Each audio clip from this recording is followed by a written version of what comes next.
Viva Voz, com Vera Magalhães.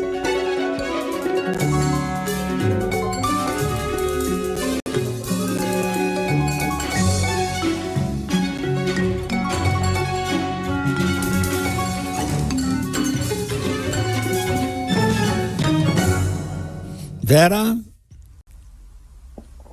Oi, Sardenberg, boa tarde para você, para Marcela, para os nossos ouvintes e também para quem assiste o CBN Brasil. Boa tarde. Vera nas nossas telas, cbn.com.br, Globoplay, onde mais? Também no YouTube e no Globoplay, como você disse. Vera, você sabe que um dos nossos ouvintes aqui, desses criativos, falou que o Congresso tá pix da vida com o Supremo. Full pistola. Boa. Tá bem por aí mesmo. Bem por aí, Sardenberg. Muito, muito, muito contrariado. O ministro Barroso, presidente do Supremo, disse agora há pouco que vamos chegar a uma, aspas, solução adequada.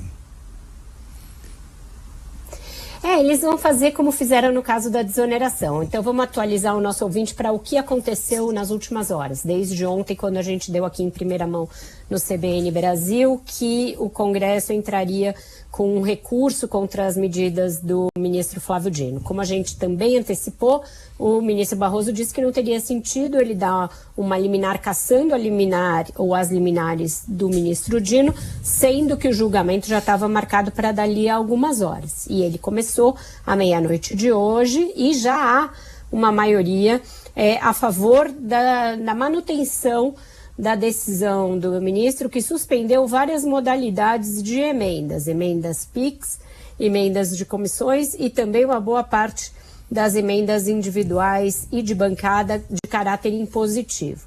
Então votaram nesse sentido, além do ministro Dino, André Mendonça, Luiz Edson Fachin, Cristiano Zanin, Alexandre de Moraes e ministro Dias Toffoli. Quem falta votar?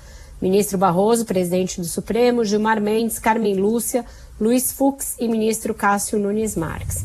Então, o que acontece agora? Agora tem uma decisão de que, enquanto não houver rastreabilidade, transparência e outros critérios aí, as emendas estão com seu pagamento suspenso. O governo não precisa pagar nenhum desses tipos de emenda e agora não mais por uma decisão monocrática do ministro Flávio Dino, mas por maioria do Supremo. E o que se vai fazer agora? Se vai fazer o que se deveria ter feito antes, negociar. Só que agora o governo tem uma moeda para negociar, que é o fato de que o Supremo julgou que isso era excessivo, ou era inconstitucional, ou não tinha transparência, não atendia aos requisitos da boa administração pública. Então o governo, como não tinha uma maioria para, no voto no Congresso, rever o caráter impositivo das emendas, ele contou com essa ajudinha do Supremo. E nesse caso ele nem recorreu ao Supremo. O Supremo pegou outras ações que havia lá, uma ação do PSOL, uma ação da ABRAGE, que é a Associação Brasileira de Jornalismo Investigativo, e o Supremo decidiu com base nisso. Então, o governo é um sujeito oculto aí nessa história, se beneficia da decisão. O Lula ontem deu aquela bandeira de que estava contando com essa decisão, porque falou que o volume de emendas que o Congresso tem é excessivo, e agora vai tentar chegar a uma coisa de voltar a pasta para dentro do tubo, a pasta de dente.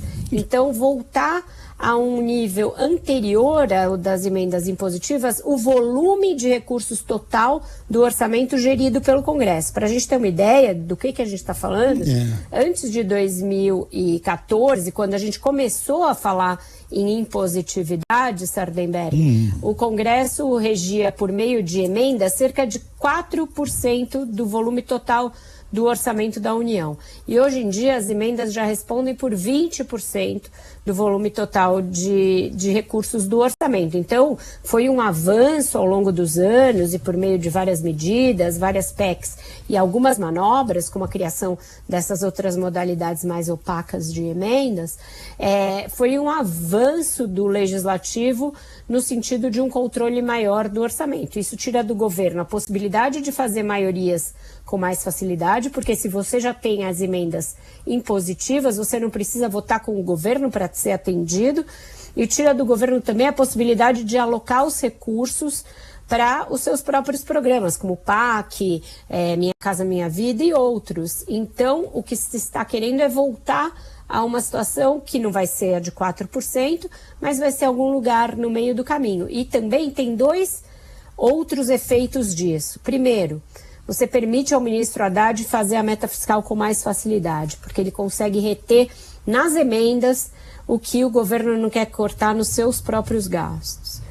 E segundo, dá ao governo uma possibilidade de interferir na eleição da presidência da Câmara e do Senado que ele não tinha antes. Ele teria que ir com o candidato do Arthur Lira obrigatoriamente e aceitar quase como certa a eleição do Davi Alcolumbre no Senado, porque eles eram os que regiam essa questão das emendas. E agora, eles perdendo esse poder, o governo ganha ali uma capacidade de ter uma voz na sucessão das mesas da Câmara e do Senado.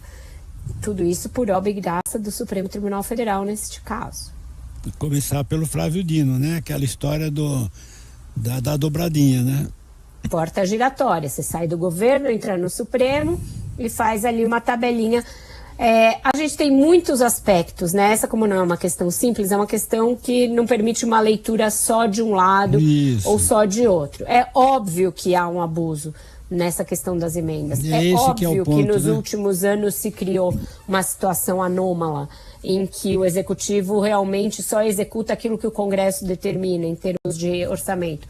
Mas também é óbvio que não cabe ao Supremo Tribunal Federal ser o VAR na relação do Supremo, do Congresso com o governo. Não é essa a missão constitucional. Não é isso que a Constituição disse quando ela falou que o Supremo fala por último. Ele fala por último para dirimir aquilo que seja realmente questão inconstitucional. Ele é uma corte constitucional. Ele não é um poder moderador que fala assim para o Congresso e para o governo: olha, vocês sentem aqui agora e agora vocês dialoguem. Não é essa a função do Supremo, porque aí fica 2 contra 1 e você tem um desequilíbrio dos poderes. Então, se existe uma hipertrofia do Legislativo nessa questão das emendas, o que for inconstitucional, sim, é função do Supremo arbitrar, como a ministra Rosa fez lá no caso do orçamento secreto, que era uma excrescência realmente.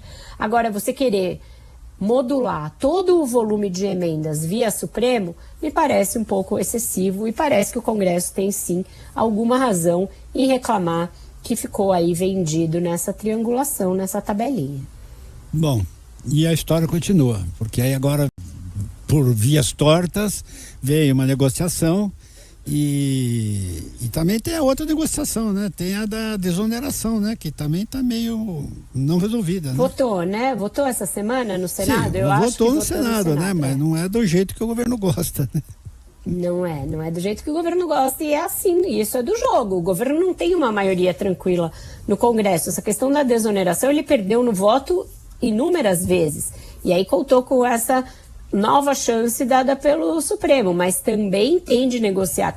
O governo não pode abrir mão da articulação política com o Congresso, esperando que tudo vá se resolver no Supremo Tribunal Federal. Não é assim que funciona uma democracia sã, uma democracia saudável, em que os 3 poderes têm forças equivalentes e jogam dentro das suas atribuições, né? Eu escrevi um pouco sobre isso na minha coluna de hoje no Globo. Vera Magalhães, obrigado, Vera. Até a semana. Até a semana que vem, um ótimo fim de semana para vocês e até mais tarde também com o resumo da semana lá no Ponto Final. Valeu, Vera.